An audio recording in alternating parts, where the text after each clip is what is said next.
we've got pretty much every kind of citrus that there is that they sell at Lowe's. I love Lowe's because they just have really good citrus plants. The juicing oranges are smaller, but and they're harder to peel, but they have more juice. The navels are fleshier, and they're more difficult to get juice out of, especially if you're hand juicing. This is a clementine. See the little cuties? And then over here, got mauled by goats. Oh, here's that drip I was telling you about. It just goes right to the tree. It looks like it's under the wood chips, which is nice. Eventually this will all be covered in wood chips.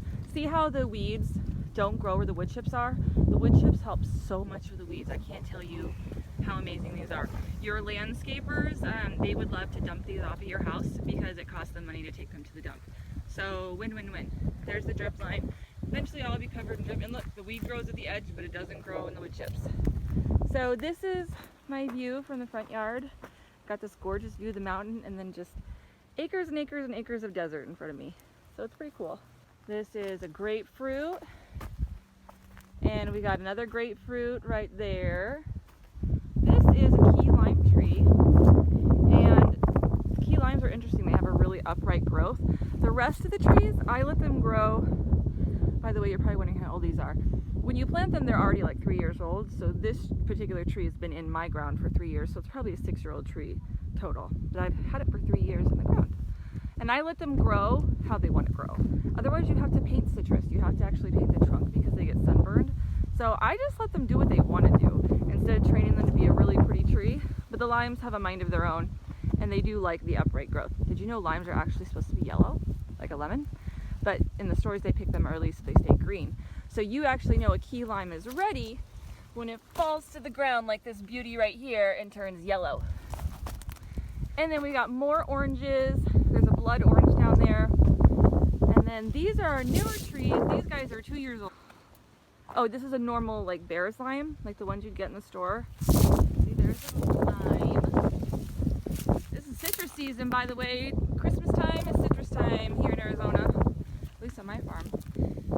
These are, I forget, they're like the sweet oranges you find in like fruit cocktails. Come on, people, you know what I'm talking about. What are these called?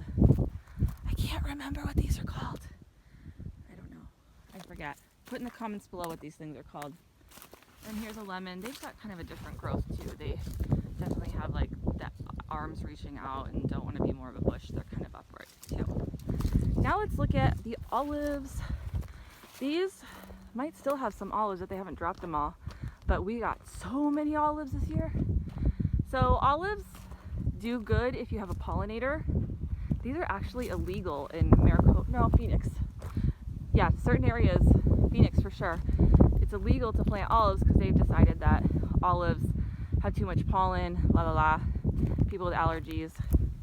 You know what? The best thing you can do for your body is eat a very heavily plant-based diet, and you will find your allergies go away naturally.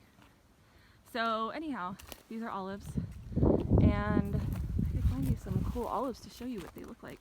You're like, I've seen olives in a jar. Well, you haven't seen them growing on a tree. They're so cool. They're either green or black depending on when you pick them. The more riper they are, they get black. And these are all different olives, except these last ones are mission olives.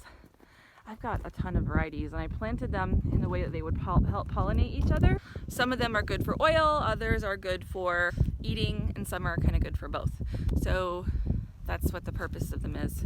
I should do a video sometime on making olive oil. It's pretty awesome. This is what I was talking about. This is a pomegranate, and it's a deciduous tree. It also is a desert-loving tree, and it definitely loses all of its leaves. Alive, but just dormant right now. Our massive pile of wood chips I was talking about, and you can see the olives in the background. But the wood chips, each of these mounds was a giant mound of fresh wood chips brought to us by a local landscaper. And the landscapers love to drop these off at your house because it costs them quite a chunk of money to drop a huge dump of wood chips at the dump, and then they help the dump, but they're not helping people. So they were like super happy to come bring all these, and they were probably 3 times as high as the mound you can see. but they've settled, and as they're sitting there, they are slowly decomposing, which just makes them amazing for the soil. We had a pecan tree that was near death, had like one leaf on it, and we piled these wood chips on it. It immediately sprung to life. So they let the moisture, they retain the moisture like a sponge, and they let it out when it's needed, and they keep the moisture in the summer. The first line of heat is the wood chips, so it keeps the tree roots nice and cool, and then even in the winter it's like a blanket on the roots. And some of the citrus that were young and should have died didn't, because it added an extra 6 to 8, even 12 inches between the frost and the roots. So it's pretty incredible stuff. Get fresh wood chips, and then of course it's like from the native trees in your area, just so many amazing benefits. This is my cactus garden. It's got a lot of native desert shrubbery. This is, I think they call this like a Oregon cactus, but it makes the most beautiful pink flowers. These are jumping cactus. They say that because if you come too close, it's like it jumps onto you, it seems like. Here's another one. They actually make edible fruit. Let's see if you can eat. You could actually eat this. The seeds kind of remind me of chia seeds, and they're not terrible tasting or anything. This is an agave plant, and it makes these little babies that shoot off. If we really wanted to, we could sell these and make a business out of these little babies, or just pull them out of the ground and replant them.